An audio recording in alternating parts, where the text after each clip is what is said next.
Hello everyone! In this video, I'll guide you through how to bridge crypto using MetaMask.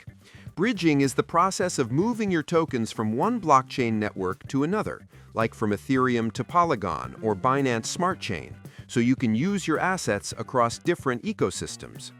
To start, open MetaMask and make sure you're connected to the network where your tokens currently are. Then head over to a trusted bridging service, such as the official Polygon Bridge, Arbitrum Bridge, or others that support your token. On the bridge site, connect your MetaMask wallet, select the token you want to move, and choose the destination network. Next, enter the amount and confirm the transaction in MetaMask. You'll see gas fees, so make sure you have enough ETH or the native coin to cover it.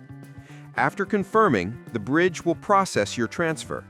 Depending on the networks involved, this can take a few minutes to longer.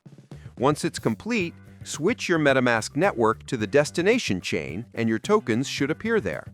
And that's how you can bridge crypto using MetaMask in just a few simple steps. Subscribe to the channel for more videos.